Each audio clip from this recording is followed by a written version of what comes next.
We are roughly halfway through the NBA season, and the All-Star break is right around the corner.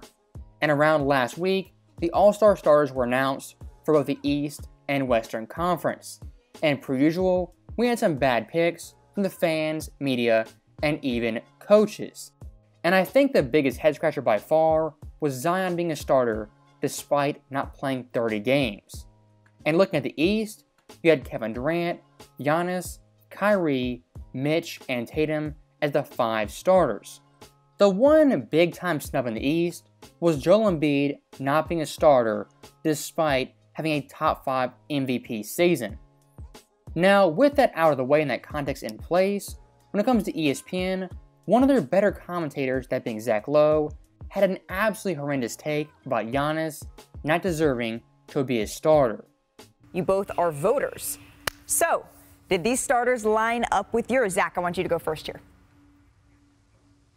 They did not. Look, we all know the 5 best players in the Eastern Conference this year have been Donovan Mitchell, Jason Tatum, Giannis, Durant, Embiid. But positional rules, which are stupid, prohibit me from starting Tatum, Giannis, Durant, and Embiid together. Someone's got to hit the bench. It's Giannis. The statistics say it should be Giannis. His field goal percentage is down. Turnovers are down. Free throw shooting is down. Taking a lot of jumpers. This is a hard decision to make, but I slid Jaylen Brown into that second guard spot.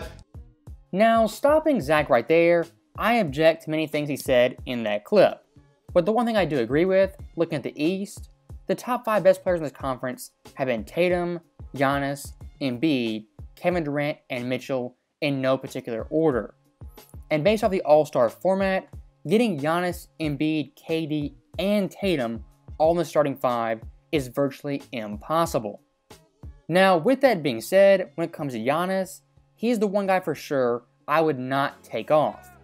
And when it comes to Zach Lowe, I find it pretty mind-boggling how you could have Giannis, the face of the NBA, the best player, the best two-way player, not starting for the East, despite the most first-place votes. And when it comes to Embiid versus Giannis, and who is the better overall player, who's having the better season, I would still go Giannis in both those categories. As defensively, he clears Embiid by a country mile, being 3rd in defensive rating, 7th in win shares, and 8th in defensive plus-minus.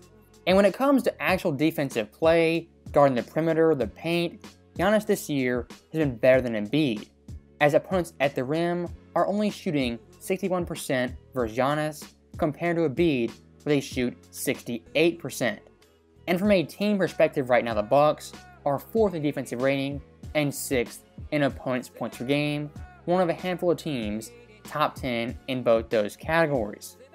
My overall point being, comparing Embiid and Giannis, offensively they're neck and neck, but defensively Giannis is clearly better.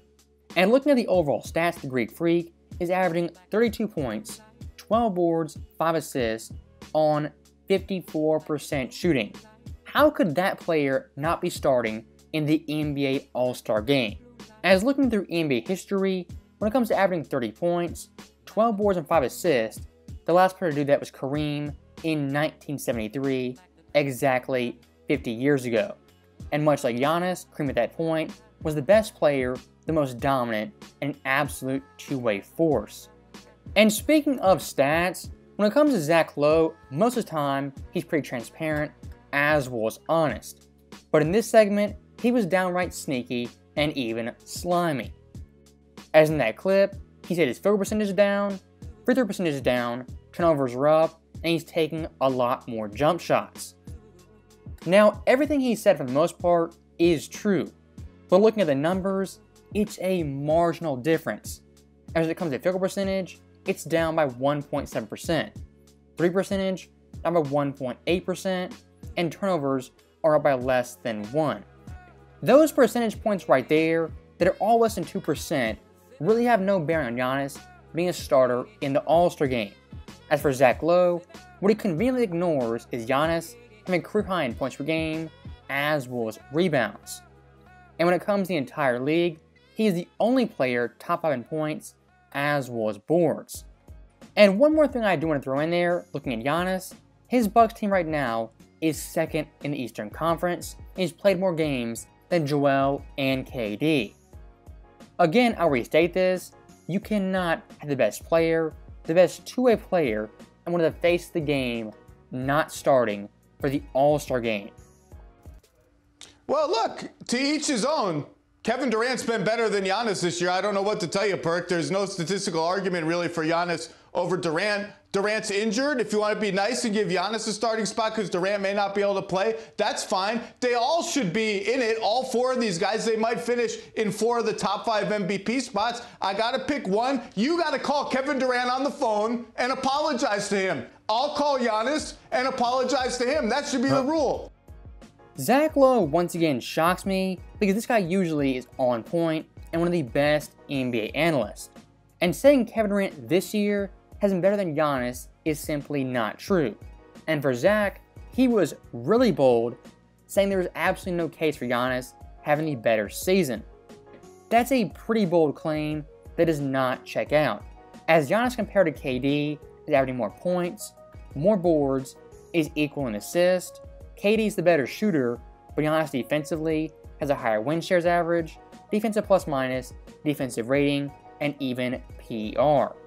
And going one step further, looking at 40-point games, Giannis this year already has 11 such games, which is tied for first with Luka Doncic. For 50-point games, he's had 3 such performances, which once again ranks second.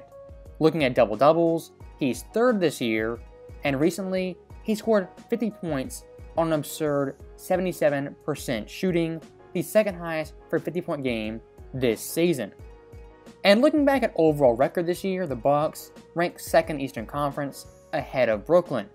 And when Giannis plays, their win percentage is exactly 70, which is on pace for 58 wins and the second best record in the NBA.